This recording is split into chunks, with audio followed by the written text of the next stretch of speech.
Hoy vamos a tratar este tema telemáticamente y, digamos, en diferido, por así decirlo, de la historia, de la revisión de lo que sabemos hasta ahora sobre la historia de la escritura y en concreto también del alfabeto griego, que es el alfabeto por antonomasia. Y digo de forma un tanto diferida porque en realidad es una conferencia audiovisual, una conferencia servida, por así decirlo, con imágenes de la escritura y con imágenes también del entorno del Egeo, que está sacada pues, de una parte de uno de mis libros, de mi último libro publicado en Acantilado, Palabras del Egeo, que habla concretamente de la lengua griega, del lenguaje en general, del mar y de los albores de la civilización en este espacio del Egeo.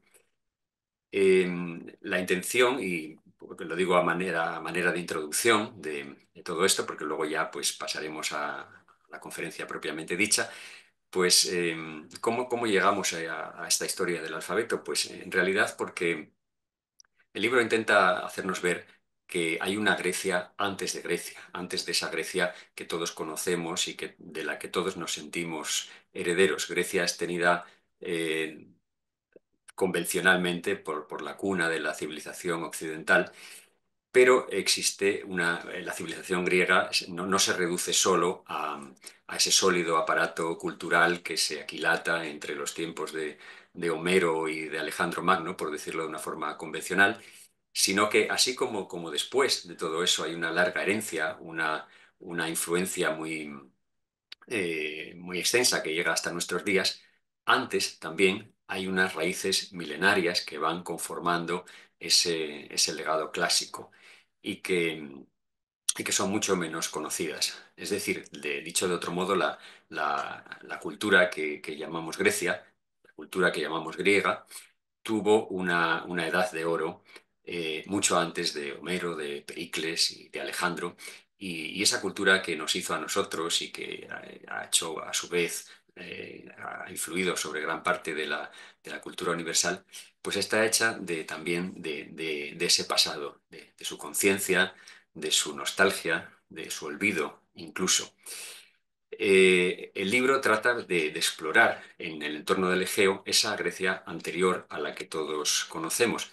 Y para eso, pues presenta lo que más o menos sabemos de esos orígenes y a la vez intenta reconsiderar también esas teorías.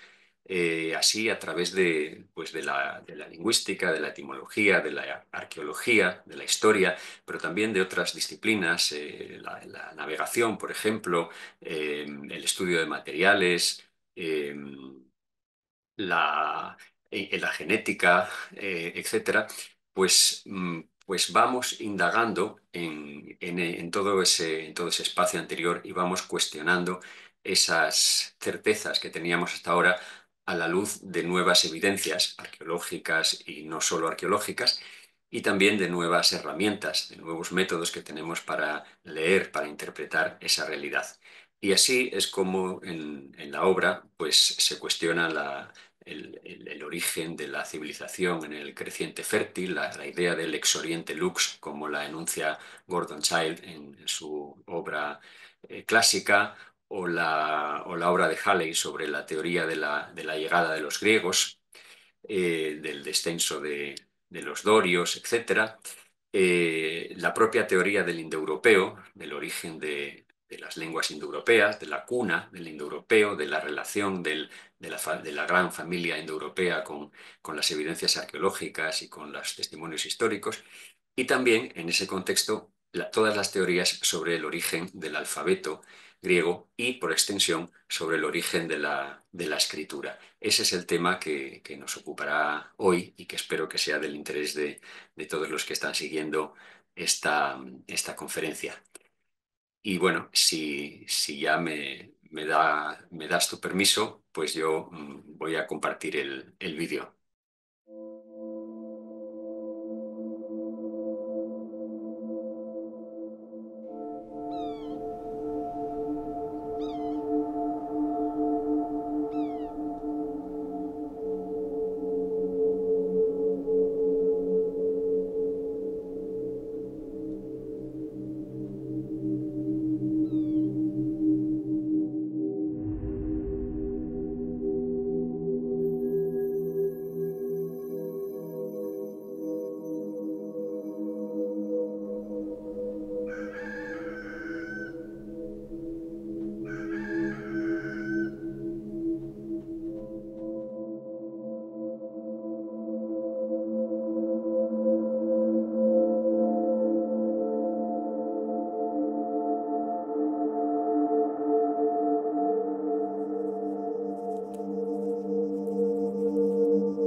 ¿Te has parado a pensar, Silvano, cuántas cosas sabemos gracias a la escritura? ¿Cuántas cosas debemos a la existencia de las letras y al esfuerzo de aquellos que a lo largo del tiempo pusieron por escrito algo de su experiencia en este mundo? ¿Cuántas cosas incluso vivimos y sentimos de forma nebulosa y sin conciencia plena hasta hallarlas al fin claramente expresadas y fijas por obra de las letras? A medida que te escribo, parándome a escuchar el ruido del bolígrafo en sus trazos mínimos y precisos, compruebo que su punta es todavía, en cierto modo, aquella otra primitiva y lejana, cuyo ruido al rayar la superficie de la piedra, la madera o la piel, dio origen a la onomatopeya graf.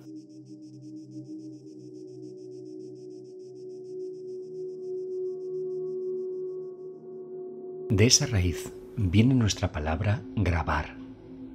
Esa voz habita todavía en el verbo jaraso, que es grabar y rasgar.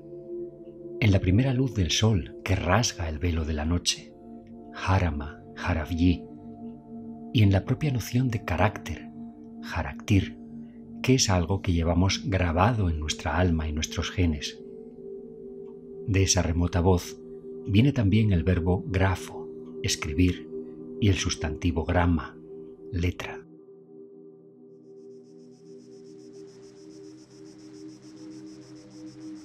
La cultura nacida de este mar, Silvano, debe gran parte de su esencia y de su libertad a las letras. Sin ellas nunca hubiera llegado a ser lo mismo. Es verdad que puede haber cultura sin haber escritura, pero cuando así ha sido, saber y memoria han supeditado su existencia a la de sus depositarios, que a menudo formaron una élite, cuando no una estructura de dominio. La escritura, en cambio, guarda el conocimiento fuera de las cabezas, genera una memoria que viaja por sí sola, permite a cada uno aprender por sí mismo, crea un espacio íntimo para la duda y para el pensamiento, un espacio para la libertad.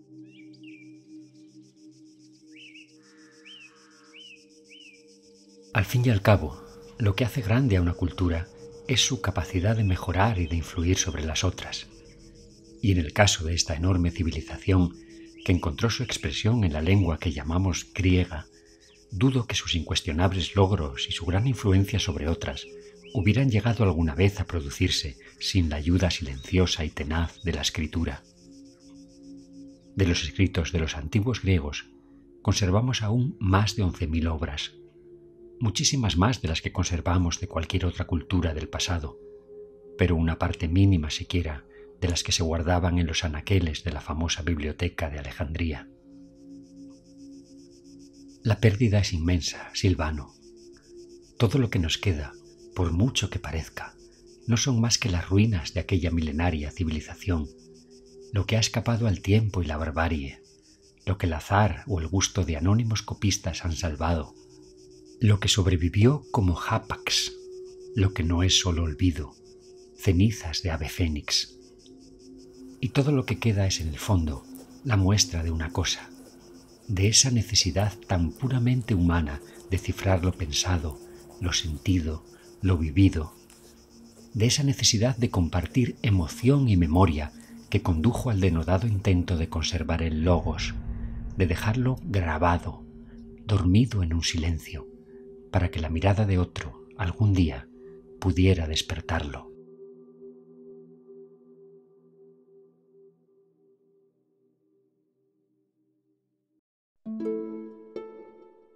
El alfabeto que utilizamos hoy para escribir en griego tiene, como sabes, 24 letras.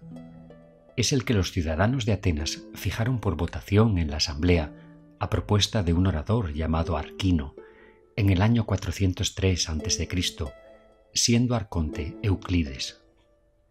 Ese alfabeto euclidio había desechado la digamma y la copa, utilizadas en tiempos anteriores, pero incorporaba grafías para xi, fi, ji, psi y omega. Todas mayúsculas, como seguirían siendo hasta los tiempos bizantinos, y con rasgos acordes al trazo del punzón y del cincel.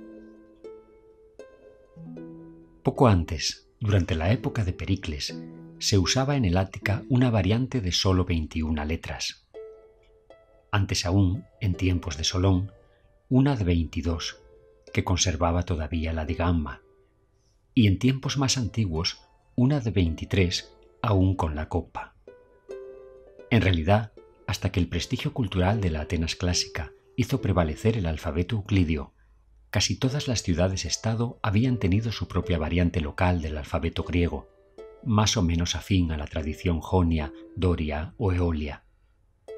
La variante de Eubea, una de tipo eolio, fue precisamente la que algunos colonos de esa isla llevaron al Lacio en el siglo VIII a.C., lo que explica que nuestro alfabeto latino, hijo del de Eubea, haya asimilado como letras propias la digamma y la copa. El alfabeto, como su propio nombre indica, nació como un sistema de escritura concebido para notar de forma explícita tanto sonidos de vocales, alfa, como de consonantes, beta. Un fin preciso que la escritura lineal había conseguido de manera silábica, pero que no se propusieron o alcanzaron otros sistemas de escritura como los jeroglíficos, los ideográficos, los cuneiformes o los semíticos. Solo en el alfabeto griego, los sonidos del logos adoptaban de modo individual y casi unívoco una forma visible. Solo en el alfabeto, la voz se hacía letra e iba cayendo al surco de un diminuto arado en forma de semillas sembradas en hilera.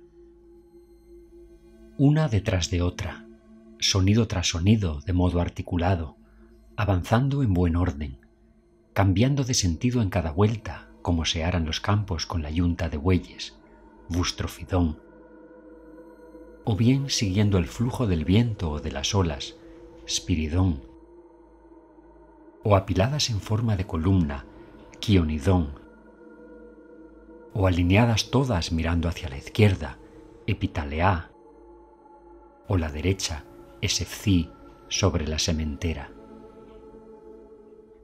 El alfabeto griego, del que con el tiempo nacieron el latino, el etrusco, el armenio, el copto, el rúnico, el cirílico, el gótico y todos los que llevan con propiedad ese nombre, abrió de par en par las puertas a la cultura escrita. Hasta entonces solo había registros imperfectos y rígidos de la palabra. Desde entonces, el logos contará con una nueva nave, tan alada y veloz como el propio pensamiento. Pero ¿cuándo y dónde se sitúa ese entonces? ¿Cuándo y dónde comienza el alfabeto? Esta, Silvano, es una incómoda pregunta que aún no está respondida definitivamente.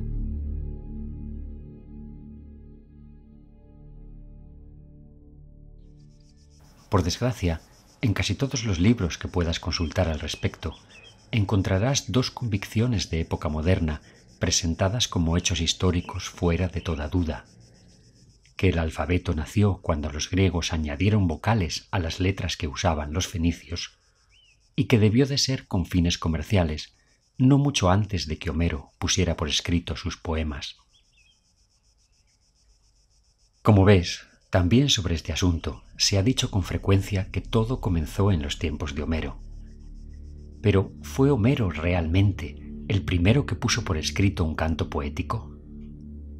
¿Es acaso posible que la aquilatada tradición de la que Homero fue heredero se hubiera sustentado hasta entonces tan solo sobre la memoria? ¿Qué letras eran esas que los antiguos llamaban fenicias o cadmeas? ¿Eran esos fenicios el histórico pueblo semita que fundó Cartago? ¿Cómo y cuándo habían aprendido a escribir? No es fácil, Silvano, responder a estos interrogantes, pero hoy, por si puede servirte y aprovechando el largo día que aún tengo por delante, voy a intentar contarte lo que pensaban los antiguos de la escritura y de las letras, y algo de lo que la investigación reciente nos está revelando sobre ello, no tanto como conclusiones, sino como nuevas e inquietantes preguntas.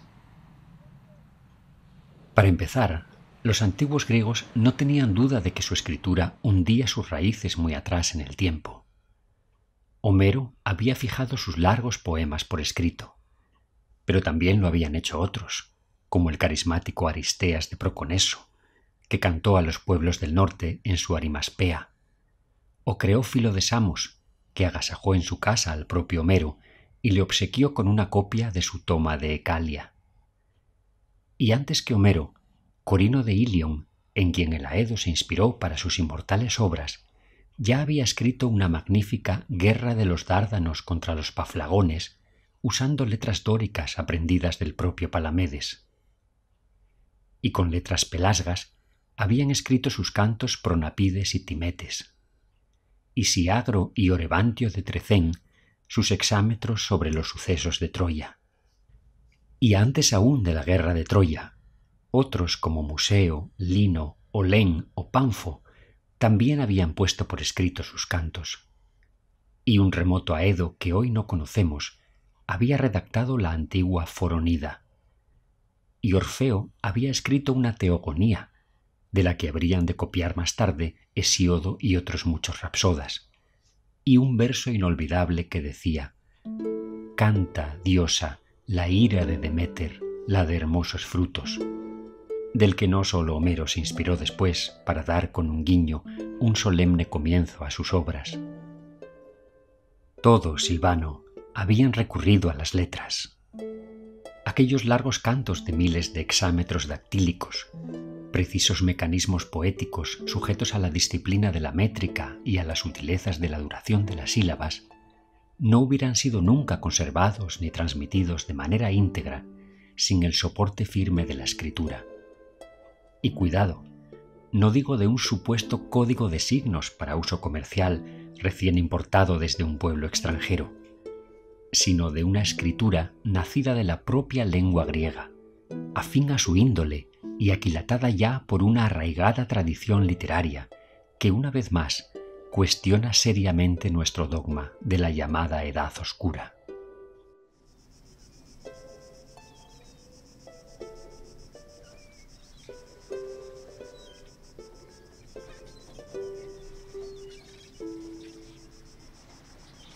Las primeras letras, esos primeros caracteres, fueron grabadas a veces sobre piedra, metal o cerámica, y otras veces, las más, sobre madera, piel curtida, barro fresco e incluso hojas de palma. La fragilidad de sus soportes ha sido sin duda la razón de su pérdida. Para hacerte una idea, piensa por un momento en la ingente cantidad de textos que existen hoy en día y en los recursos técnicos con los que contamos para conservarlos. ¿Crees que pese a ello serán muchos los escritos de hoy que sigan conservándose sobre su lecho original dentro de 3 o 4 mil años? Volvamos al pasado. El lecho de las letras solía ser entonces una piel de oveja o de cabra, curtida y desprovista de pelo, llamada dipcera, una palabra griega derivada de devo, que significa remojar, como se hacen las curtidurías que aún hoy llamamos virsodepsia. La piel como soporte de escritura era algo tan antiguo que había devenido proverbial. Argeoteratis dipceras legis. Lo que dices es más viejo que la piel curtida, exclamaban entonces, como quien dice ahora, más viejo que andar a pie.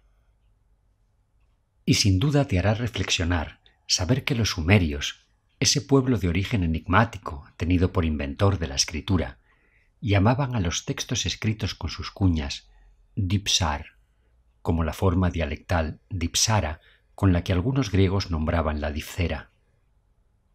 Las tablillas micénicas documentan la forma diptera, y en arameo, siriaco, hebreo, persa, turco, hindi, tibetano, incluso en inglés y en otras muchas lenguas, llaman a los libros, cuadernos o registros con una palabra nacida de la vieja dipcera pelasga. Por analogía, el nombre de la piel se había trasladado también a las planchas de cobre para la escritura, como las que decían que usó el legendario Dictis para relatar día a día lo sucedido en Troya. Y ya en época clásica, cuando los libros eran de papiro, los jonios seguían llamándolos dipcera. Incluso es muy probable que la propia palabra letra haya nacido de la dificultad que etruscos y latinos tuvieron en su día para articular las consonantes de difcera, obstáculo que habrían allanado con la pronunciación litera. También, con frecuencia, el lecho de las letras fueron tablillas de pino marítimo llamadas pefques, tablillas de la misma madera que para hacer barcos bajaba de los montes al mar. ¿Recuerdas la tragedia de Hipólito y Fedra? Fedra, desesperada porque su hijastro Hipólito no cede a la pasión amorosa que ha inspirado en ella la diosa Afrodita, decide suicidarse. Pero antes, en venganza, escribe sobre una tablilla de pino una carta que inculpa falsamente a Hipólito de haber intentado violarla. Teseo, indignado, maldice entonces a su hijo ante Poseidón, y el dios hace que muera arrastrado por sus propios caballos. Y así, cuando un honrado mensajero lleva a Teseo la triste noticia de la muerte de Hipólito, le dice textualmente: «No llegaría a convencerme de que tu hijo ha obrado mal, ni aunque se colgara toda la estirpe de las mujeres, ni aunque todos los pinos del Ida se llenaran de letras». Llenas de referencias a las letras, pues, están las obras literarias que recrean el tiempo de los héroes antiguos. Alguien dirá que son meras licencias poéticas, pero yo dudo mucho que sus sabios autores cayeran reiteradamente en el anacronismo. Sin ir más lejos, el famoso caballo de Troya llevaba en su madera grabada la inscripción: «Los helenos a Atenea en agradecimiento por su regreso a casa».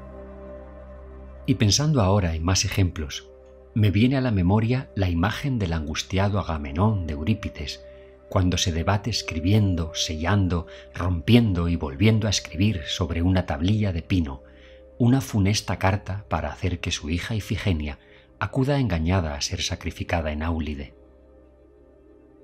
También recuerdo que la desdichada Ifigenia, estando ya apartada en la lejana Táuride, le entrega a los viajeros griegos una larga carta escrita sobre tablillas cosidas para que la hagan llegar a su familia en Argos.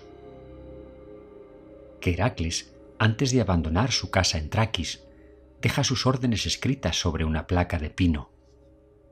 Que Palamedes es lapidado en Troya por culpa de una falsa carta filtrada por Odiseo. Que cuando el cruel Tereo le corta la lengua a Filomela para impedirle que revele que la había violado, ella lo delata por escrito bordando las letras sobre un peplo. O que Belerofontes se presenta ante Ióbates con una tablilla en la que el rey Preto había escrito muchas cosas que abaten el ánimo. Cimofthora polá, así lo dice textualmente Homero. ¿No se necesitaba, me pregunto, un buen sistema de escritura para poder transmitir en una carta tantas cosas que abatían el ánimo? Esa escritura, de tiempos anteriores al alfabeto utilizado por Homero y los clásicos, era la que los griegos llamaban con naturalidad paleagrafí, escritura antigua. Un nombre genérico que a veces especificaban con otros calificativos más concretos, como letras pelasgas, letras dorias, letras jonias, letras cadmeas o letras fenicias.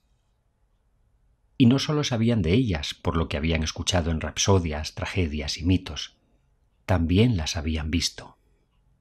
Sí, por fortuna han llegado a nosotros algunos testimonios de quienes alcanzaron a verlas con sus propios ojos en inscripciones que aún se conservaban o que de forma inesperada salían un día del seno de la tierra. Heródoto, por ejemplo, nos dice muy seguro que vio letras cadmeas grabadas en 3 trípodes de bronce cuando visitó el santuario de Apolo Ismenio en Tebas, y que además pudo leerlas, pues no eran muy distintas a las jonias, y eso que al menos una de aquellas inscripciones se remontaba a la época de Layo, el padre de Edipo. También Lucio Malio, un varón romano bien conocido en su tiempo, afirmaba haber visto en Dodona un trípode con letras antiquísimas, donde aún se leía el oráculo que Zeus había dado a los pelasgos que pasaron en época remota al territorio de los umbros. Sabemos asimismo que los atenienses, cuando estaban construyendo en Eleusis el templo de Deméter, hallaron una estela de bronce rodeada de piedras sobre la que rezaba la inscripción: «He aquí la tumba de Deiope», una tumba que por su relevancia y por su antigüedad unos atribuyeron a la madre de Triptólemo y otros a la esposa de Museo. Y también mi estimado Pausanias, en sus múltiples viajes por la Hélade, tuvo ocasión de ver reliquias que hoy serían tesoros para los estudiosos de la lengua. Un libro atribuido al rey Piteo, abuelo de Teseo, editado por un erudito de Epidauro, una urna de cedro con letras muy antiguas, dispuestas al modo de las olas y siguiendo la marcha del arado, y una plancha de plomo roída por el tiempo junto a la fuente de Hipocrene, en la que estaban recogidos los trabajos y días de Hesíodo. A veces incluso aparecían inscripciones tan antiguas que no se parecían a las letras y que a duras penas podían ser interpretadas. Epémero pudo ver en Panquea una antiquísima inscripción jeroglífica en oro con los hechos de Urano y de otros dioses. En el santuario de Apolo Ismenio, que ya te he mencionado, también se conservaban ofrendas con letras antiquísimas que sólo muy pocos podían descifrar. No muy lejos de allí, en la región de Hipate, los beocios habían encontrado un pilar con letras de ese tipo que los sabios leyeron como un exvoto dedicado por Heracles. Y en Aliarto, también cerca de Tebas, había sido hallada la tumba de Alcmene, la madre de Heracles, con planchas de bronce y letras tan antiguas que por su aspecto jeroglífico fueron copiadas y enviadas a Egipto para ser descifradas en Menfis, donde los sacerdotes, tras cotejarlas con sus registros más remotos, las confirmaron como escritura del tiempo de Proteo, el viejo del mar de los Pelasgos.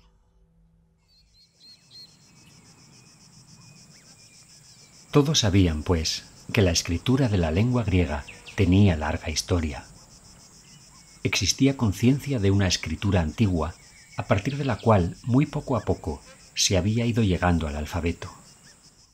Y yo creo, Silvano, que si hoy pusiéramos en orden los no pocos pasajes que hablan acerca de esto en las obras que han resistido al tiempo, podríamos llegar a intuir lo que los propios griegos pensaban sobre cómo se había realizado ese proceso.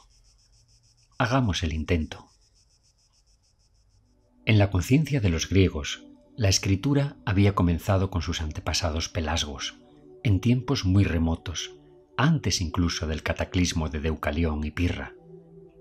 Por eso, de manera poética, solía atribuirse la invención de ese arte a una divinidad, ya fuera el propio Zeus, quien habría iniciado a sus hijas, las musas, Hermes, dios de la mediación y la palabra, o el titán Prometeo, gran benefactor de los mortales. Las viejas estirpes pelasgas de las que ya te he hablado fueron para los griegos las que diseminaron en su diáspora el arte de escribir. Un poeta de Rodas, Dosiades, nos dice además que las letras salieron de Creta, una sorprendente afirmación sobre la que habremos de volver dentro de un rato. Algunos autores antiguos se detienen a explicar que las aguas de aquel terrible cataclismo acabaron en su día con buena parte de las gentes del espacio griego.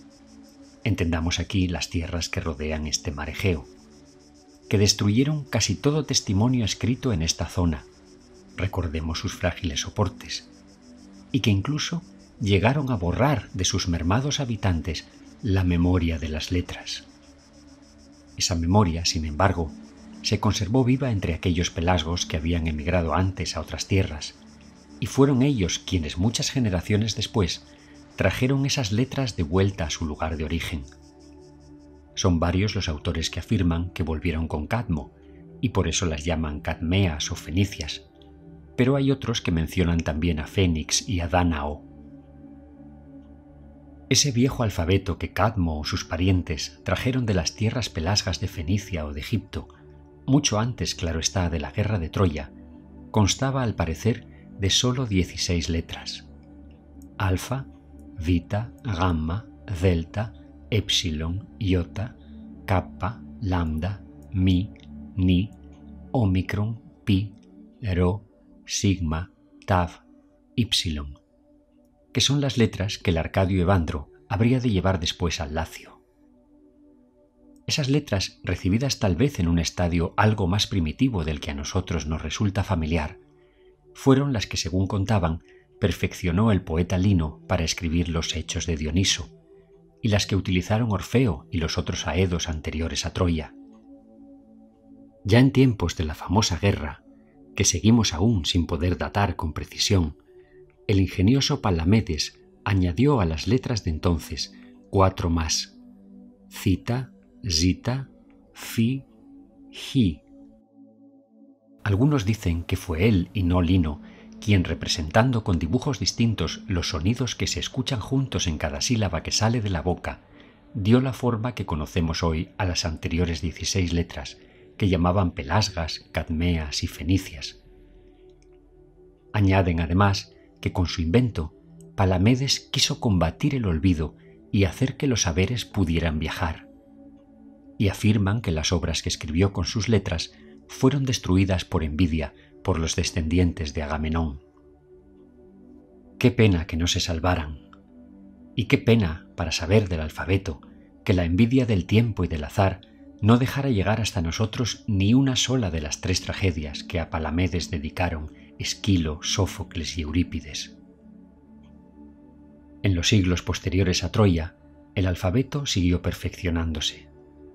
Dicen que el oráculo de Delfos añadió los caracteres stigma, copa y sampí, que Simónides, el sabio de la isla de Quea, aportó las letras ita, xi, psi, omega, y que el propio Pitágoras cuidó de la belleza de todas, acercando su línea a la geometría y modulando sus contornos, sus rectas y sus ángulos.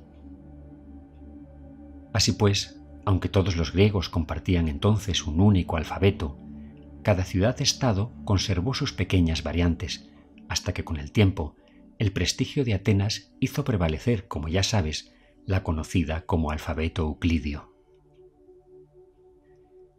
Y con esto, Silvano, habríamos pasado a limpio, cosa siempre importante, lo que los fragmentos antiguos que han llegado a nosotros permiten colegir acerca de la historia que los griegos contaban de su propio alfabeto. Pese a lo fragmentario de nuestra información, no hay otro pueblo que haya dejado tantas referencias sobre el origen y la conformación de su escritura. A partir de aquí vienen las teorías modernas, empezando por aquella, la más tradicional, que, como te decía, afirma todavía que los griegos no escribieron sus obras hasta que en época de Homero, más o menos, aprendieron de los mercaderes fenicios semitas una escritura consonántica a la que acertaron a añadir las vocales y algunas consonantes más. Esa teoría, curiosamente, parte también de la lectura de un pasaje de Heródoto, pero de una lectura, en mi opinión, poco atenta con el propio pasaje, con otros testimonios del mismo historiador, e inexplicablemente desdeñosa con todos los demás testimonios antiguos sobre la escritura que con tanto respeto hemos recopilado esta mañana. El controvertido pasaje de Heródoto, que he preferido copiarte textualmente en griego, dice así: «Ide finike suti, y sincadmo apicomeni, ton isan y yefirei, alatepolai kisan de staftintin horin, y sigagon didascalía estusélinas, que vi que grámata, uke onda prinelisi josemido kein, prota mentisi que apandes greon de fínikes. Μετάδε χρονοπροβαίνοντος, άμα τη φωνή μετέβαλλον και των ρυθμών των γραμμάτων.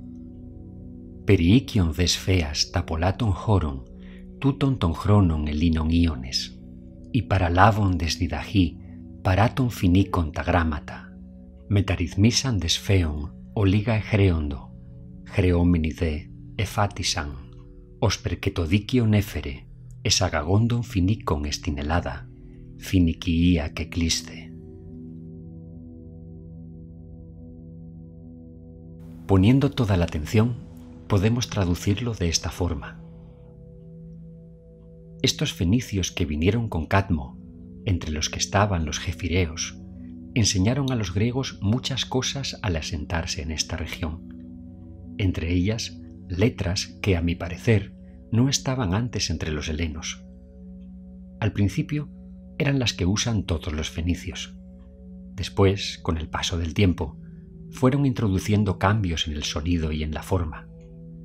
En aquel tiempo, pues, la estirpe griega que vivía más próxima a ellos en la mayor parte de las zonas era la de los jonios, y fueron estos, pues, los que recibieron las letras aprendidas de los fenicios, y modificando algunas las utilizaron. Y al hacer uso de ellas, decidieron, como era de justicia, por haberlas introducido en Grecia los fenicios, llamarlas fenicias. Este es el pasaje que, traducido a menudo con menor rigor, encontrarás citado en multitud de libros, siempre con intención de respaldar con una fuente antigua la teoría de que el alfabeto griego es un derivado de la escritura semítica septentrional, configurado en torno al siglo IX a.C. y utilizado por los aedos no antes del siglo VIII. A decir verdad, Heródoto no muestra en ningún momento de su extensa obra intención de informar de manera exhaustiva acerca del origen de la escritura. Este socorrido pasaje, en realidad, no es más que una pequeña digresión traída a colación hablando de los gefireos, la estirpe a la que pertenecían los célebres tiranicidas Harmodio y Aristogitón. Y está claro que esos admirados héroes griegos, que por defender la democracia fueron los primeros mortales honrados con estatuas en el Ágora de Atenas, no provenían de ninguna estirpe semita que se hubiera instalado en Beocia pocas generaciones atrás, en el supuesto siglo IX, sino, como afirma el propio Heródoto, de los fenicios llegados con Cadmo mucho antes de la guerra de Troya. Y si te fijas bien, Heródoto no dice que trajeran la escritura ni el alfabeto, como suelen decir algunos traductores modernos, sino tan solo algunas letras, grámata, que, a su parecer, o semidokein, no estaban antes entre los griegos, aunque el historiador advierte no estar seguro de ello, y que los jonios adoptaron y llamaron fenicias. Pocas líneas más adelante, Heródoto nos dice, como ya te he contado, que en el santuario tebano de Apolo Ismenio vio con sus propios ojos letras cadmeas del tiempo del rey Layo, muy parecidas todas a las jonias.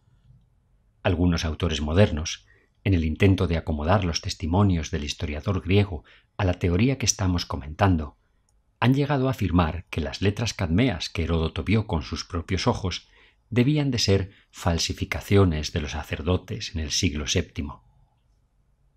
Por fortuna, contamos todavía con otros muchos testimonios antiguos sobre la escritura, algunos de los cuales, como este de Diodoro Sículo, afirman con rotundidad que, en respuesta a los que dicen que los inventores de las letras son los sirios, de los cuales las habrían aprendido los fenicios, que se las transmitieron a los griegos, se trata en realidad de aquellos que con Cadmo llegaron navegando hasta Europa, razón por la que los griegos llaman a las letras fenicias.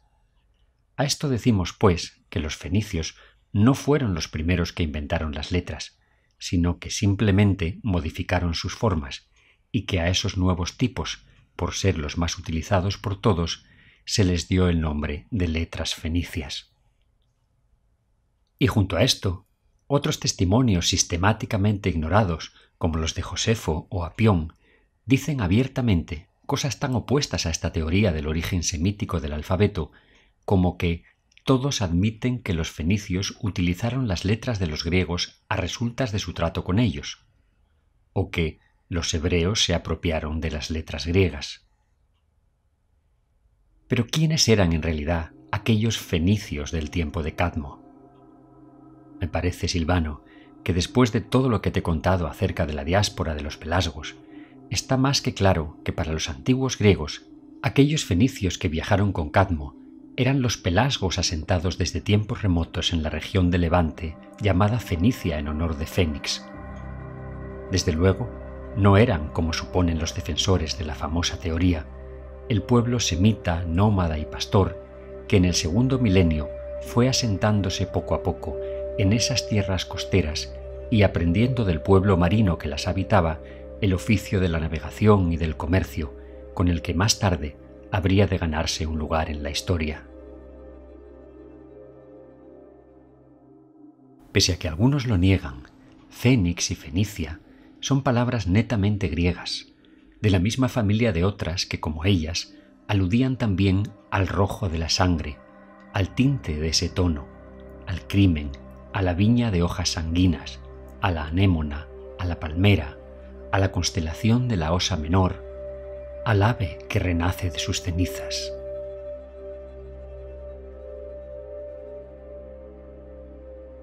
Las tablillas micénicas atestiguan la forma ponique, y existieron en el espacio griego montes, ríos, lagos, islas y ciudades con nombres derivados de esa misma raíz. Fenicia era, pues, la tierra así llamada por Fénix, y aquellos fenicios del tiempo de Cadmo eran, como te digo, los antiguos pelasgos de Levante, a los que los hebreos, cuando se asentaron con Abraham en sus tierras, llamaron Pelestim, es decir, filisteos. Por cierto, me parece interesante que conozcas lo que cuenta la Biblia sobre esto. En el Génesis puede leerse que Yahvé le promete a Abraham una tierra para él y su pueblo en heredad perpetua. Y es así, obedeciendo a la palabra de Yahvé y en busca de esa tierra prometida, como el patriarca de los hebreos llegó con los suyos a Canaán, que desde muy antiguo era la tierra de los filisteos. Había en la región 5 prósperas ciudades, la Pentápolis que componían Ascalón, Asdod, Gaza, Gat y Ecrón, y un monarca reinaba sobre cada una de ellas. Así pues, para poder permanecer como extranjero en la tierra de los filisteos, Abraham tuvo que realizar un juramento ante el rey Abimelec. Después, en agradecimiento a Yahvé, plantó junto a un pozo un árbol votivo, y allí, en un valle llamado Gerar, el patriarca Abraham estableció su casa y vivió con salud y con paz hasta la edad de 175 años en la tierra de los Pelestim, que a la vuelta de los siglos sería llamada Palestina. En términos de tiempo, se supone que Abraham se instaló con los suyos en Canaán a principios del siglo XVIII a.C. Y digo se supone porque, no seamos injustos, Abraham es un personaje tan histórico o tan mítico como Fénix, Cadmo, Minos o Agamenón, aunque de estos últimos la arqueología ha encontrado más huella. Durante los siglos que vinieron después, los hebreos continuaron viviendo como pueblo pastor y campesino junto a los filisteos, un pueblo más desarrollado que ellos, con ciudades y barcos, manufacturas y comercio exterior, infantería y carros de guerra, y una arraigada tradición metalúrgica, primero en el oro y el bronce, y más tarde en el hierro. Aún en el siglo XI, en tiempos de Saúl, todo Israel tenía que descender a los filisteos si quería afilar una reja de arado, una azuela, un hacha o un rejón. En ese mismo tiempo, el de la historia de David y Goliat, comenzamos a tener noticias de las batallas del pueblo de Israel contra los filisteos por hacerse con el poder político en sus tierras. Algo más tarde, en el siglo X, Salomón consiguió vencerlos, y es de creer que entonces diera comienzo el declive de los filisteos como pueblo autónomo y que se acelerara su asimilación definitiva a los semitas. O por decirlo de otra forma, en los siglos que precedieron y siguieron al paso entre el segundo y el primer milenio, fue obrándose un proceso por el que el pueblo pelasgo llamado fenicio, del que los filisteos eran parte, acabó convertido en un pueblo semita que con el mismo nombre irrumpió con sus naves en la historia y comenzó a fundar colonias en el Mediterráneo. Para los hebreos, los filisteos provenían de la estirpe de Cam, uno de los hijos de Noé, por lo que no pertenecían al linaje semita de Sem, amado por Yahvé, sino al camita y cananita, tenido por maldito y por establecido en estas tierras levantinas contra lo dispuesto por el propio Noé. A los filisteos los llamaban también Caftorim, Casluhim y Pathrusim, pues tenían conciencia de que tiempo atrás habían venido de la isla de Creta, que llamaban Caftor, del oriente de Libia, que llamaban Casluj, y de la zona de Tebas de Egipto, que llamaban Pathros. ¿No te recuerda todo esto a la historia de Agénor, el padre de Cadmo, de Europa y de Fénix? La mayoría de los libros siguen diciendo que el origen de los filisteos y de los fenicios es todavía incierto, pero la ciencia, día a día, va aportando pacientemente pruebas que contribuyen a dar crédito a lo que los antiguos griegos ya tenían por cierto.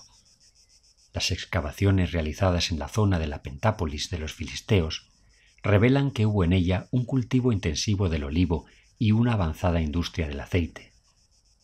De su suelo han salido a la luz lagares de vino y pesos de telar como los de la Grecia micénica. También huesos de viandas trinchadas que demuestran que se servía cerdo en los banquetes. En Ecrón apareció un hogar redondo en medio de una sala, pavimentado con guijarros de playa como el de los palacios griegos. En Ascalón, más de 100 tumbas ovaladas y unas cuantas de cámara, todas con restos de difuntos que fueron enterrados de forma individual junto a su delicado ajuar, con joyas y perfumes, con cerámica y bronce, a la manera del Egeo. El ADN de sus restos revela que llegaron de fuera, que eran gentes del espacio griego, afines en sus genes a las de otras costas del Mediterráneo, como las de Cerdeña o las de la lejana Iberia. Y la cerámica filistea, que en sus formas y su decoración parece una versión local de la micénica, ha salvado unas letras en rojo, en ese rojo sangre, enormemente próximas a la escritura de Chipre y de Creta. ¿Sabes, Silvano? Después de más de un siglo de vueltas y más vueltas, tratando de determinar de manera científica el misterioso origen de los fenicios y los filisteos, resulta sorprendente volvernos a topar con las claras palabras con las que Yahvé, por boca del profeta Zacarías, prometió a los hebreos su anhelado triunfo sobre los filisteos. Levantaré tus hijos, Sión, contra los hijos de los griegos. Los hijos de los griegos. Así pues, es en este contexto que he estado describiéndote hasta ahora, en esta prolongada convivencia entre pueblos semitas y pueblos descendientes de los viejos pelasgos, donde tienen su marco todas las teorías que buscan el origen del alfabeto griego en alguna variante de la escritura utilizada en la preciada tierra de Canaán. Como te he anticipado hace un rato, lo que suele decirse es que a finales de esa supuesta edad oscura en la que nace Homero, los griegos crearon su alfabeto partiendo de las letras que los mercaderes fenicios semitas utilizaban entonces para escribir su lengua. En concreto, tomando con cierta variación los signos que mejor se avenían a las consonantes de la lengua griega, añadiendo otros nuevos para las consonantes que no tenían en común y adaptando algunos más para poder representar las vocales. Pero no olvidemos, Silvano, que esto, que se repite desde hace casi un siglo como si fuera un hecho histórico, es en realidad solo una teoría, a la que, como ya te he contado y aún he de contarte, tenemos cada vez más cosas que objetar. Para que puedas hacerte una idea más clara de esta cuestión, empezaré por decirte que lo que hoy llamamos escritura fenicia es exactamente un sistema de caracteres consonánticos que a mediados del siglo XVIII un erudito francés llamado Barthélemy consiguió compilar y pronunciar de forma tentativa basándose en algunas monedas helenísticas de Sidón y de Tiro, en ciertas inscripciones de Chipre y de Malta y en la similitud de sus signos con la escritura hebrea. Nuestro conocimiento de esa escritura desaparecida se ha visto desde entonces ampliado por un pequeño repertorio de inscripciones más, todas posteriores al siglo X a.C. y con muchas variantes formales, que han permitido a los investigadores fijar el inventario de las letras fenicias bajo una forma conjetural. Estos caracteres que acabo de escribirte reciben convencionalmente, por analogía con el alfabeto griego, el nombre de alfabeto fenicio, o más correctamente, el de alifato o abiyat fenicio, pues no se trata en puridad de un alfabeto fonético completo, sino de un sistema de 22 signos consonánticos. Por desgracia, ignoramos el nombre que tuvieron un día esas letras, pues hoy las conocemos por el de sus correlatos hebreos, y tampoco sabemos si tenían un orden o no, pues el que tienen hoy es el que los traductores de la Biblia de los 70 le dieron a las letras hebreas tomándolo del griego. En cuanto a su origen, los primeros que investigaron sobre ellas en época moderna pensaron que habría que buscarlo en la escritura jeroglífica de los egipcios o en la cuneiforme de los acadios, pero ninguno de esos parentescos pudo ser probado de forma concluyente. Más tarde, se propuso que tal vez esas letras fueran obra de un único inventor, de un fenicio anónimo que, atribuyendo a algunos jeroglíficos egipcios un valor fonético, creara súbitamente un primer sistema de escritura consonántica. pero la evidencia arqueológica contradijo también esa hipótesis. No obstante, pese a haberse descartado la escritura egipcia como antecesora única, seguirás viendo tablas evolutivas que presentan las letras fenicias dispuestas en columna junto a los jeroglíficos egipcios como si fueran hijas directas de ellos. Siguiendo con la duda del origen, a principios del siglo XX, William Flinders Petrie, un muchacho de mente prodigiosa al que la arqueología moderna debe buena parte de sus fundamentos, descubrió en la región del Sinaí una escritura desconocida hasta el momento. 40 inscripciones hechas en unas minas de turquesa próximas a las ruinas del templo de Sarabit el-Hadim, con unos caracteres pictográficos que fechó en los principios del segundo milenio antes de Cristo y que denominó escritura paleosinaítica. Poco después, dos prestigiosos egiptólogos, Gagdiné y Seth, formularon la hipótesis de que aquellos pictogramas sinaítas, de los que se encontraron muestras más tardías también en Canaán, eran el origen verdadero y único de la llamada escritura fenicia. Y en pocas palabras, Silvano, esta es la tesis que ha prevalecido hasta hoy. En torno al siglo XIII a.C., unos pictogramas levantinos del segundo milenio comienzan a portarse como letras con valor consonante y generan así, poco a poco, el famoso alifato fenicio, del que más tarde nacerán el alifato hebreo, el arameo e indiscutiblemente el alfabeto griego.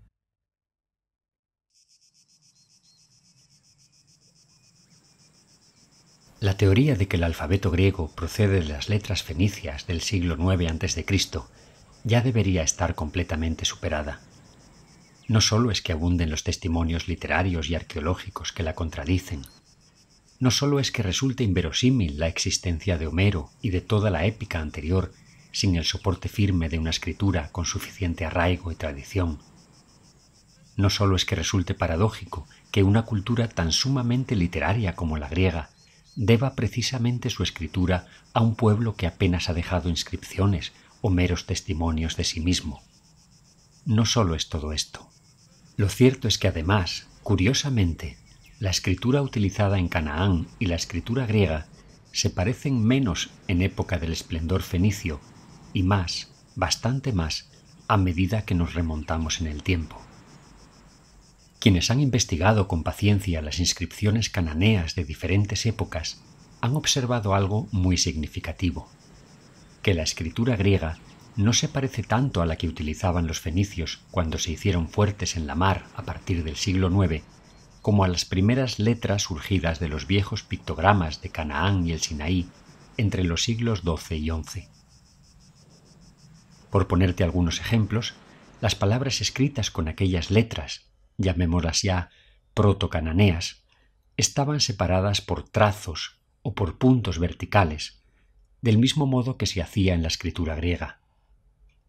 Asimismo, las letras griegas alfa, beta, delta, epsilon, zeta, lambda, ni, pi, copa, rho y sigma están mucho más próximas a esos primeros caracteres protocananeos que a las letras halladas en las posteriores inscripciones fenicias. La Omicron Doria, con su pupila fija, se asemeja a la forma primitiva del ayin y al antiquísimo pictograma que representa el ojo.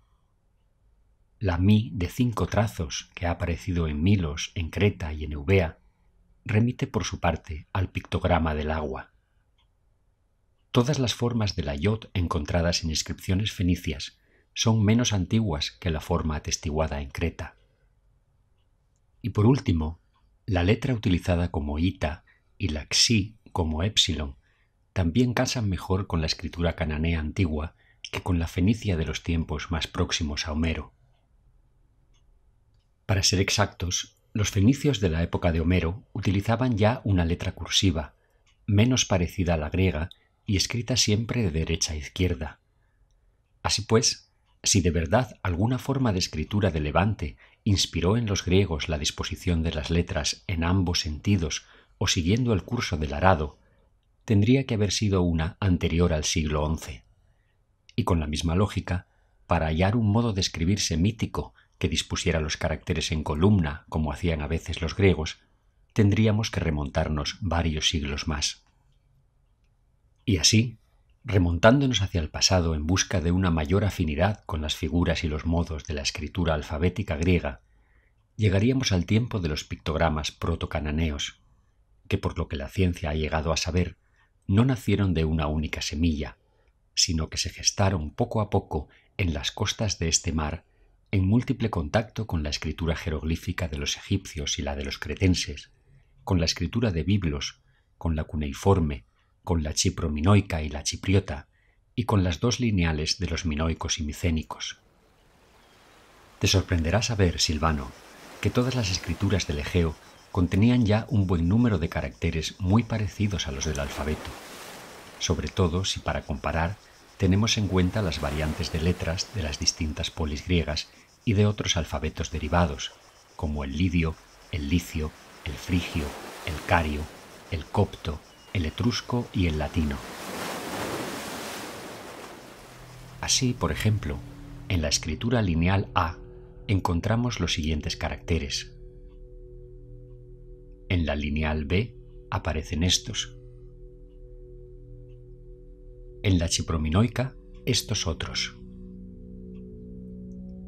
Y en el silabario chipriota, todos estos más. Por no tratar de dibujarte ahora los múltiples antecedentes de todos esos signos alfabéticos que podemos hallar entre los viejos jeroglíficos de Creta. Y por si todo esto fuera poco, hace apenas unos meses salió a la luz en Siria lo que parece ser la escritura alfabética o protoalfabética más antigua hallada hasta el presente. Una docena de caracteres grabados sobre arcilla roja hace unos 4.300 años, que coinciden con los de la escritura lineal A y dos de ellos con la escritura jeroglífica cretense. Además, varios de esos remotos caracteres se asemejan bastante a algunas de las letras del alfabeto griego. Parece claro, pues, que las letras griegas no nacieron de un día para otro como complemento a un alifato. Y es ahora, llegados a este punto, cuando tenemos que preguntarnos seriamente en qué sentido corrió la epiroí, la influencia, la corriente que fluye sobre alguien o algo.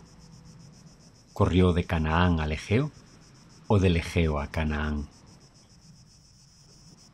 Durante mucho tiempo se ha dado por hecho que la corriente que trajo las letras a Grecia y al espacio europeo fluía, como fluyen los ríos, de la tierra a la mar, es decir, de tierras de Levante hacia el Mediterráneo.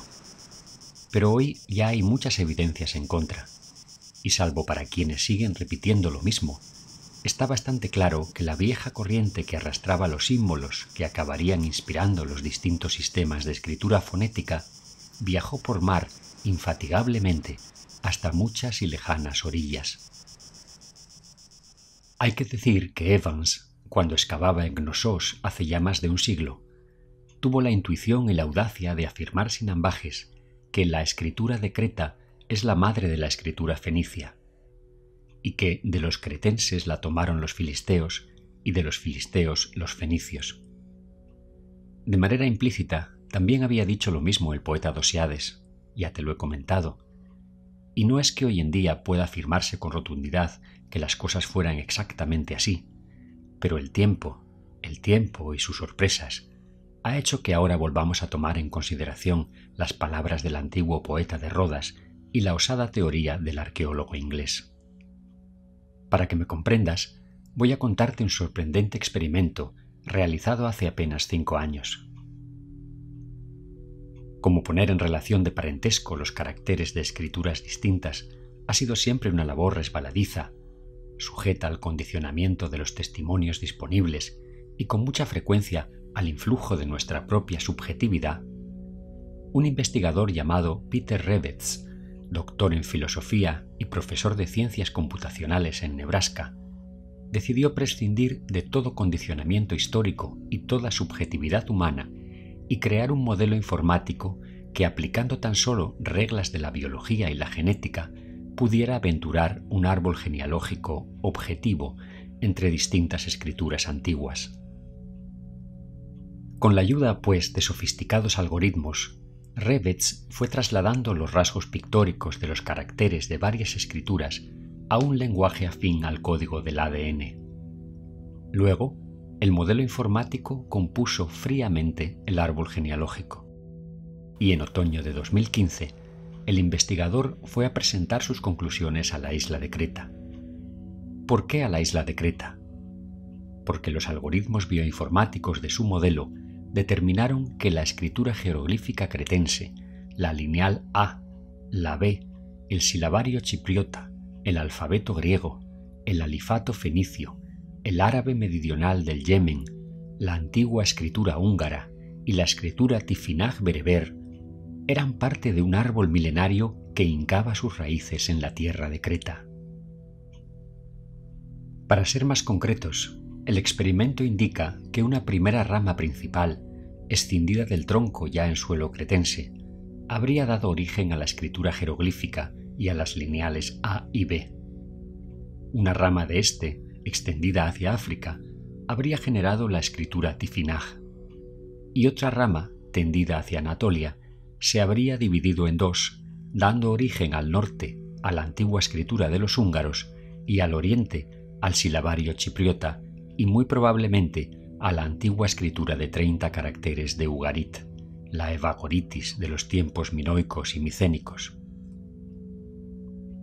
Junto a esto, una segunda rama principal pasaría de Creta a Canaán y Fenicia, donde habría ayudado a conformar los pictogramas de la escritura protocananea y donde es posible que regresara a Grecia en época temprana bajo la forma ya de letras fenicias o cadmeas.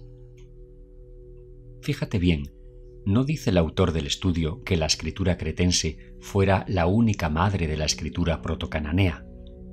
Dice que ayudó a conformarla, porque hoy sabemos bien, como ya te he contado, que los primeros alifatos nacieron en tierras donde durante el segundo milenio antes de Cristo se recibía la influencia de la escritura egipcia, de la cuneiforme y de todas las escrituras del Egeo que habían llegado a esas costas por mar. Y es más, por mar hubieron de llegar también, mucho antes, los jeroglíficos cretenses a Sumeria, pues te sorprendería comprobar la enorme semejanza que existe entre los ideogramas que en Creta utilizaban para representar el día, el agua, el pez, el buey, el pozo o la cebada, y los correspondientes que usaban los sumerios. Todos ellos, como ves, menos naturalistas que los cretenses, más estilizados, lo que lleva a pensar que sean derivados de aquellos. Al fin y al cabo, la relación de los sumerios con la cultura del Egeo se ha observado en topónimos, en mitos, en cultos, en palabras, pero esa es otra historia que nos apartaría ahora de la del alfabeto.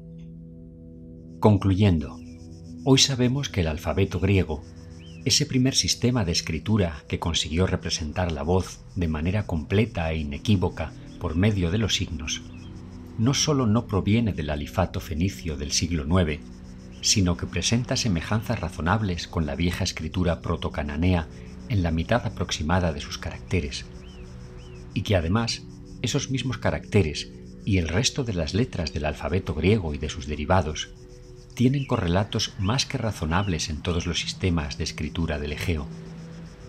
Y más aún, como voy a mostrarte, tienen antecesores incluso en inscripciones de tiempos muy lejanos, aparecidas todas en el espacio griego y en las tierras y mares por donde se movieron los pelasgos.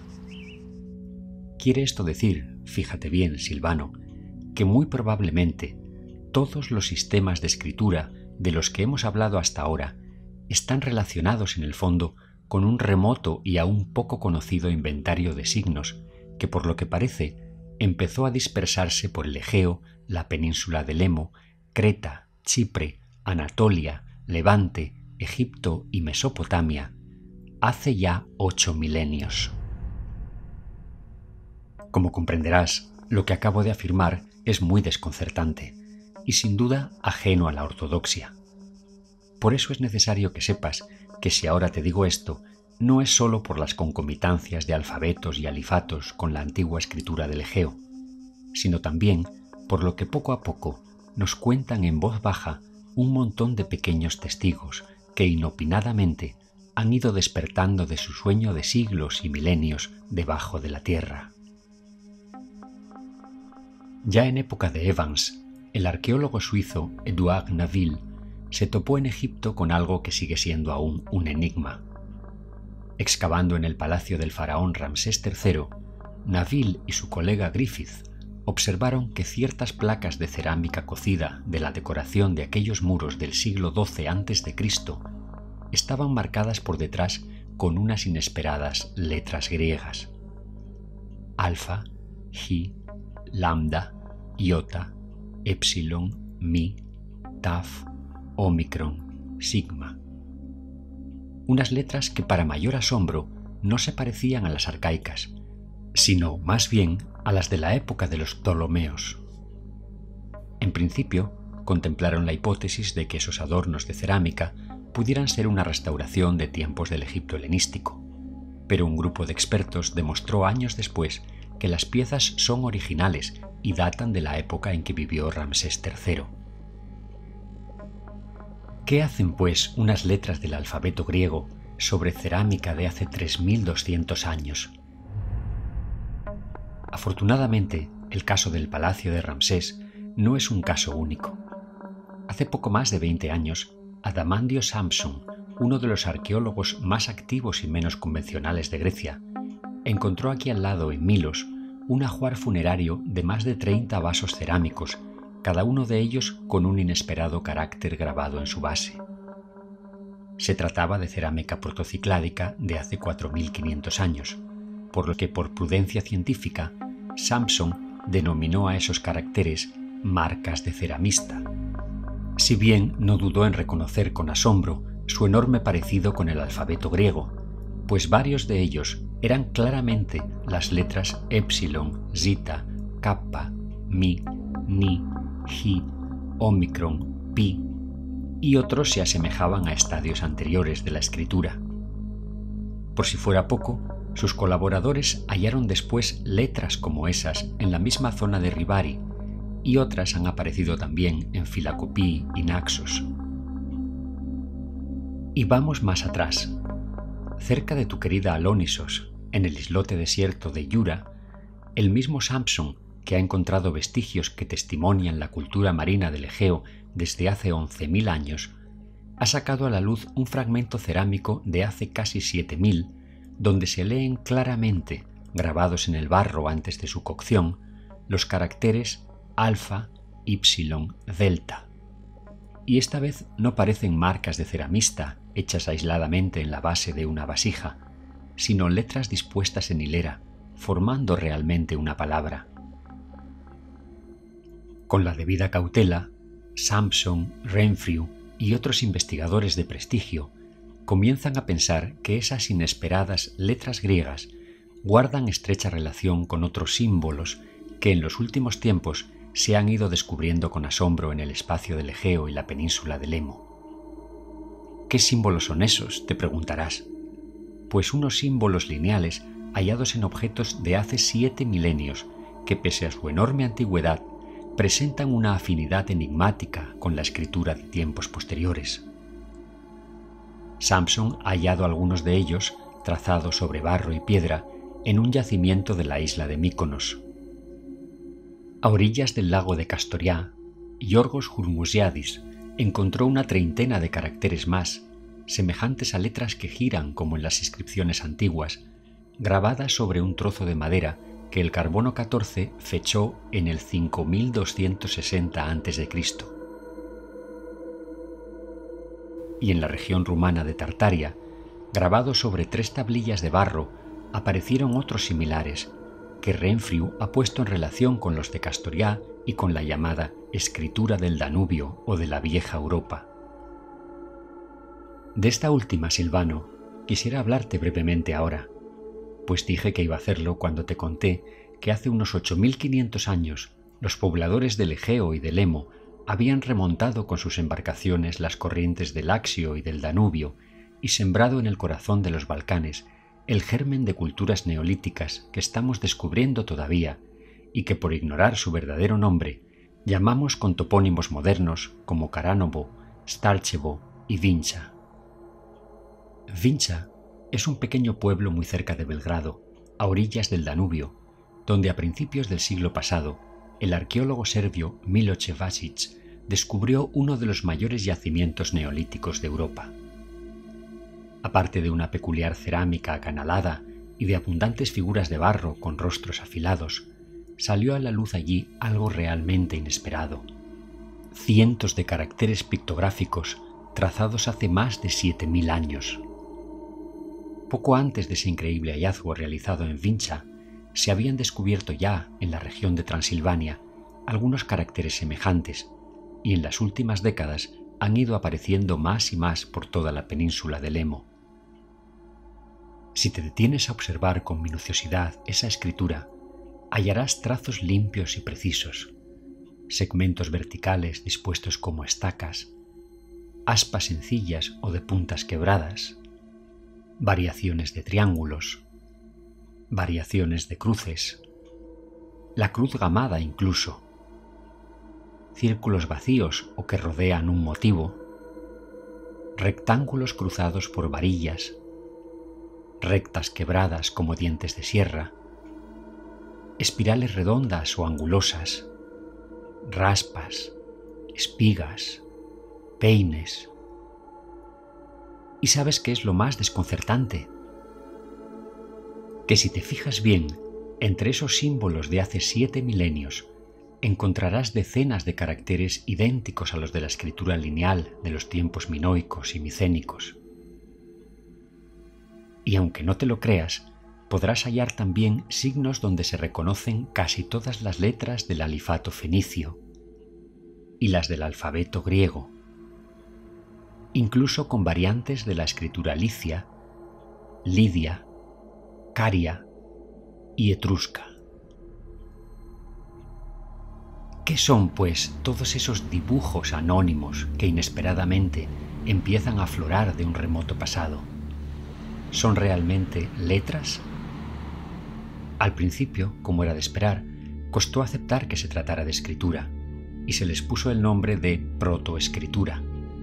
Pero poco a poco, su estudio va probando que no son meros dibujos de cosas, sino signos que, combinados entre sí, fijan y transmiten una idea. Símbolos recurrentes y consolidados, dispersos por un área muy amplia, con un significado compartido por una colectividad extensa, y lo que es más asombroso, si cabe, asociados al trato con los dioses y tal vez con los astros. Esto es lo que sugieren por el contexto ritual y funerario en que han aparecido. Y emociona pensar, Silvano, que la escritura haya nacido no como herramienta de registro y de cómputo, como hasta ahora se creía, sino como un intento de comprensión de lo celeste y de comunicación con lo divino. Y decimos nacer porque estos símbolos del Lemo y del Egeo, que sin duda portaban un mensaje legible, son la escritura más antigua del mundo. Sí, 2 milenios más vieja que las primeras inscripciones sumerias y anterior en mucho más aún a la China. Desde que han aparecido estos signos y se ha podido constatar su enorme antigüedad, todo lo que se afirmaba sobre el origen de la escritura en Sumeria y Mesopotamia ha sido puesto en duda, Silvano. Y hoy ya hay muchos autores que sostienen sin ambajes lo que hasta este momento no había llegado a escribirte de una manera explícita.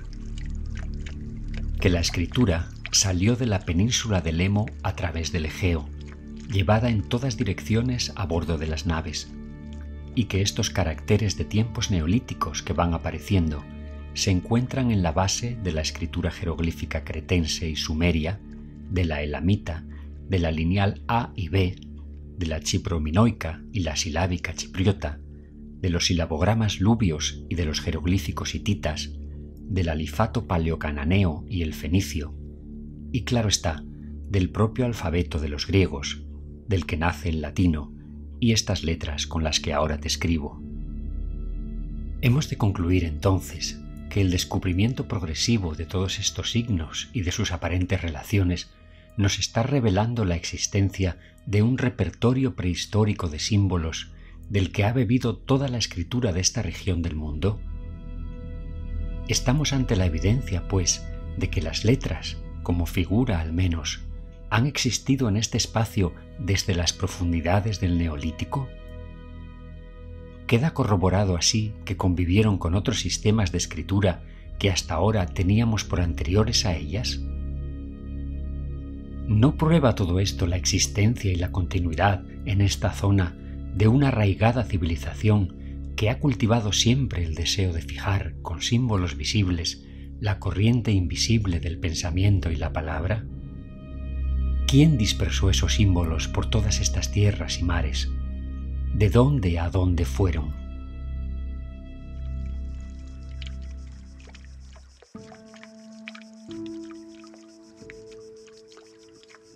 Queda claro, Silvano, que nos volvemos a topar con los pelasgos y que habrá que repensar con atención todo lo que sabemos de ellos. Quizás sea pronto, no lo niego, para consolidar y demostrar de forma irrefutable teorías nuevas sobre los orígenes de la escritura. Pero como ves, se ha hecho tarde, muy tarde, para seguir diciendo que los griegos fueron una cultura oral hasta que compusieron su alfabeto, inspirados por unos caracteres fenicios de los tiempos de Homero.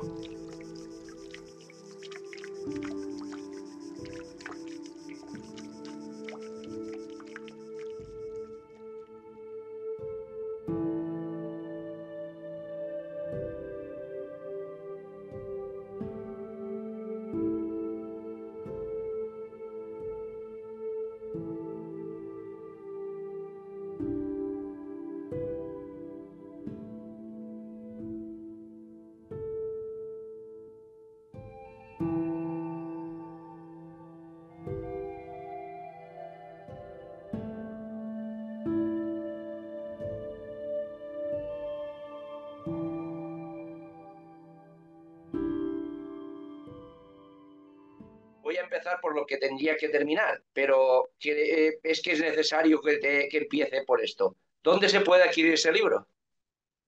Bueno, en las librerías habituales. No, es un libro muy reciente, es un libro de hace 3 años que todavía va por su quinta edición y está totalmente disponible en las librerías. No, no es un ejemplar raro. Tenemos señores que nos siguen desde todas partes del mundo. Sí, también, también se puede adquirir por internet en formato ebook y también también hay una versión en audiolibro grabada por mí directamente que se puede adquirir también en internet para aquellas personas que estén en otros países digamos, que no tengan fácil acceso a la edición impresa. Muy bien, pues voy a empezar con las preguntas porque tenemos que cenar. Mariano González está todas las tardes con nosotros y está en Madrid y te dice, Mariano González, ¿se pudo recuperar algún documento en el incendio de la biblioteca de Alejandría? ¿Cómo estaban ordenados los más de 120.000 rollos? ¿De qué material estaban hechos? ¿Había también libros? Bueno, es una pregunta que exigiría una respuesta muy larga. Nos daría para otra conferencia y para un curso de verano. Pero digamos que de forma muy rápida, de forma muy genérica, pues sí, sí sobrevivieron muchos de los libros a los sucesivos incendios y destrucciones que hubo en la biblioteca del Serapion y en la biblioteca del Museo de Alejandría.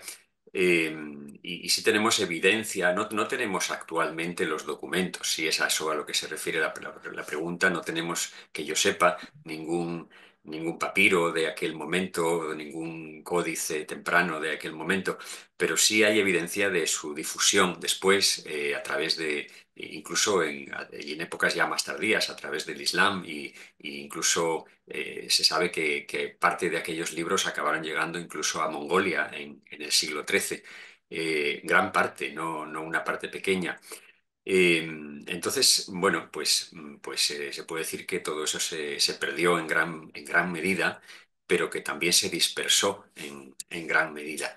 Lo que sí tenemos son, evidentemente, pues otros libros y otras copias posteriores realizadas a partir de aquellos de aquellos papiros y de aquellos libros antiguos. Es decir, se ha conservado el contenido de forma clara, pero no el continente.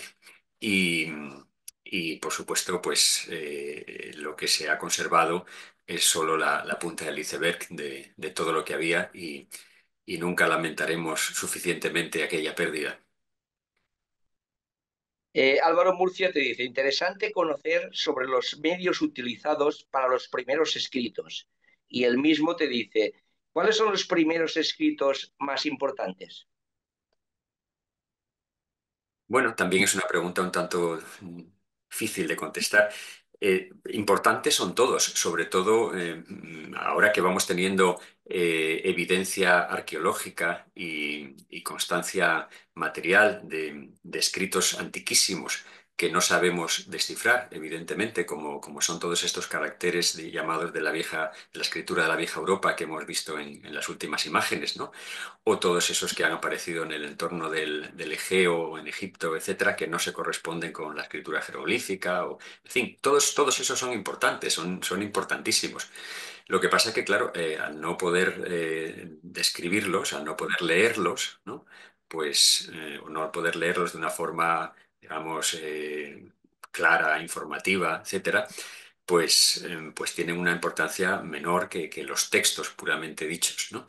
En ese sentido, pues para nosotros, para la cultura griega, los textos más antiguos legibles que disponemos en este momento, aparte ya de los textos de Homero y los textos que están en la escritura alfabética, pues son los textos de las escrituras lineales. La B fundamentalmente y la A, que también está siendo descrita, descifrada de forma tentativa. Luego, claro, en otras culturas, como con los sumerios y las que tenemos los textos en escritura cuneiforme, tenemos las escrituras de Hattusa que están apareciendo ahora también recientemente en Anatolia.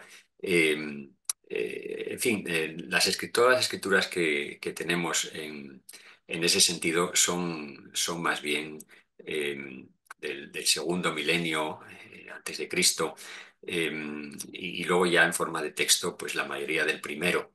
Pero sabemos que la historia de la escritura se remonta mucho más atrás y que lo que pensábamos que era más reciente, y esto ha pasado no solo con la escritura, ha pasado con la agricultura, ha pasado con los metales, ha pasado con el vino, con el aceite, ha pasado con todo. Cada vez que vamos profundizando más, cada vez que vamos teniendo más evidencia. Ha pasado sobre todo con la navegación. Pensábamos que todas estas cosas eran mucho más recientes y estamos descubriendo que son muchísimo más antiguas de lo que pensábamos y que el hombre ha tenido siempre mucho más ingenio y mucha más movilidad de la que pensábamos hasta este momento.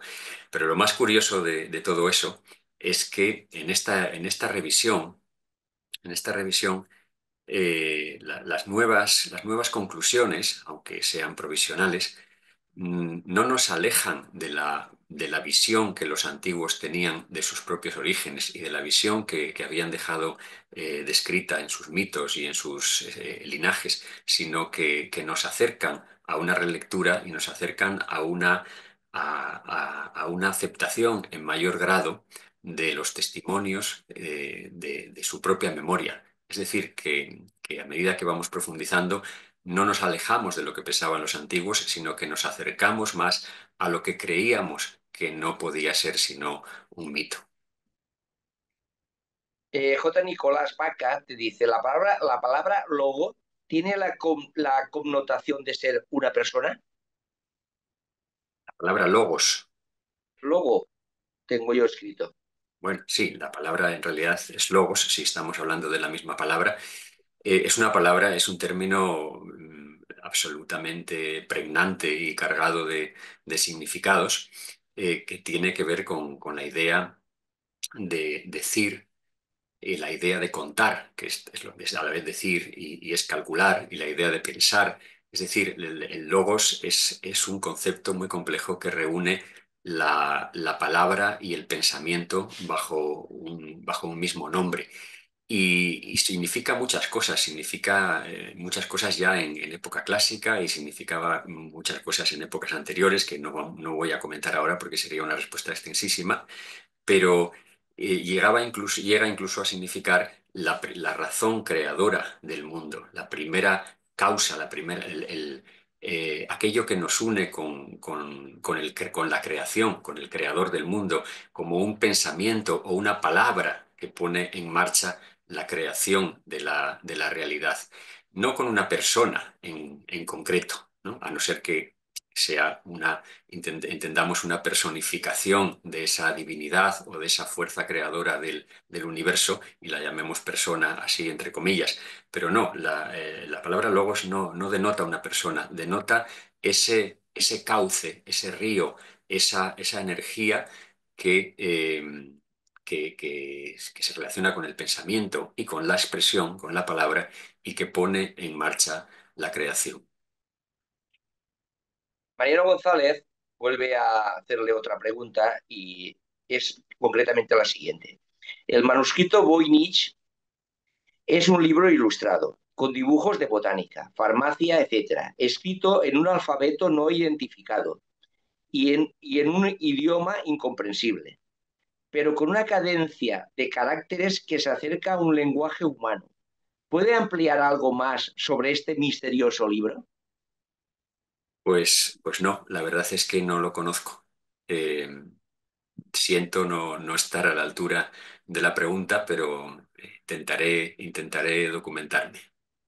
Yo tengo que decir, y no estaba preparada la pregunta, ni tenía yo conocimiento de que la iba a hacer, por supuesto, que yo tengo este apunte Ajá. sobre el famoso libro del manifiesto, que es, según pone aquí, el libro más misterioso del mundo, y lo tengo ya varios años en mi poder, esperando ver si encuentro alguna persona que me pueda hablar sobre el manuscrito Voynich.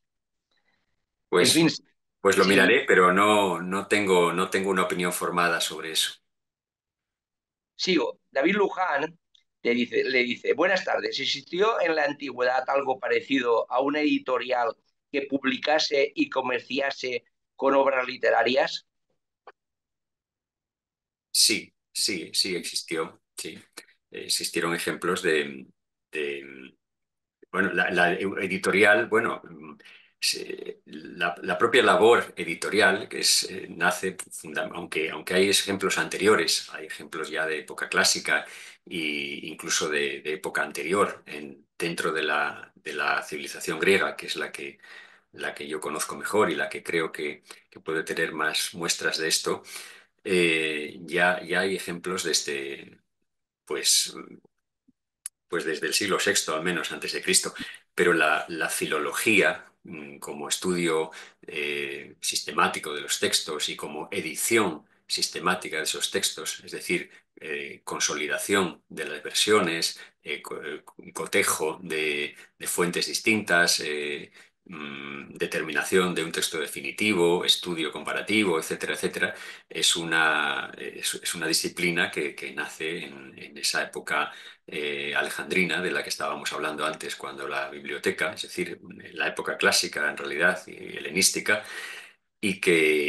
bueno, pues que podríamos equiparar con pleno sentido a la labor de los editores que vendrán después, ¿no? Y que vendrán mucho después en otros contextos.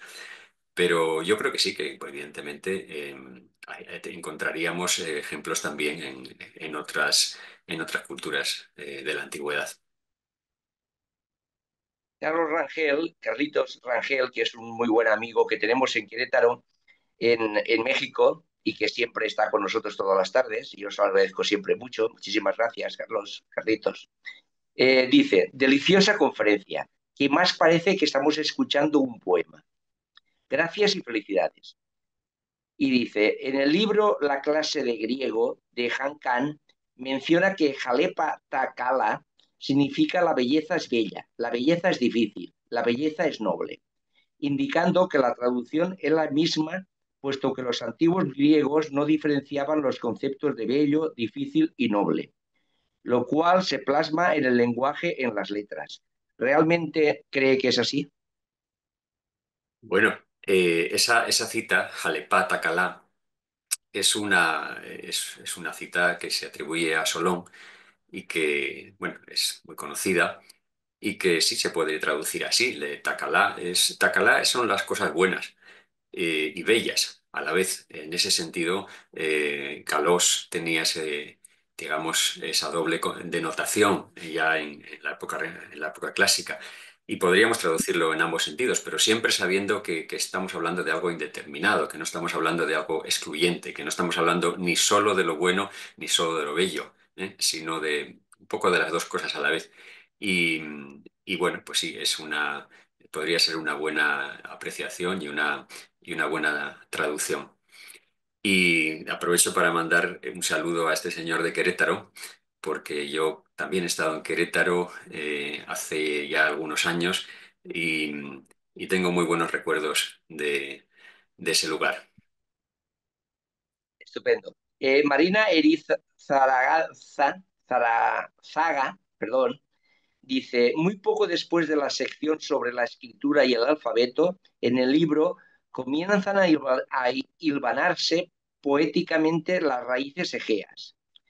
Dice, por eso me encantaría preguntar, ¿en qué grado influye en el propio estilo narrativo de Pedro Olaya entender que el lenguaje es una lectura poética del mundo? ¿Cómo influye también esa concepción poética del lenguaje en su labor investigadora? Muchísimas gracias. Muy bien, una pregunta muy, muy densa. Pues contestando de forma muy, muy, muy rápida, yo diría que influye profundamente.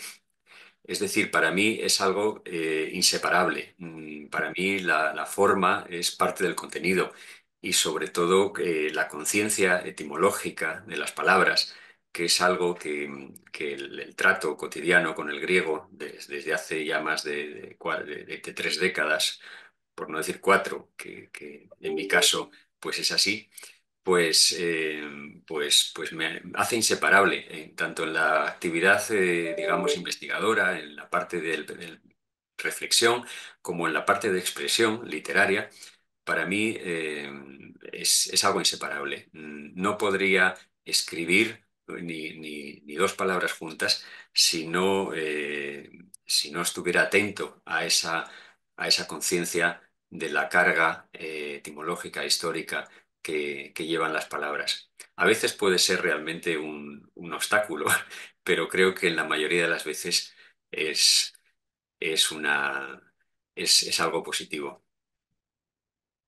David Luján le pregunta, ¿influyó de alguna manera la escritura griega en la ibérica? ¿Se pueden hallar inscripciones en griego en Iberia, Hispania, fuera de las colonias, Emporión, etc.?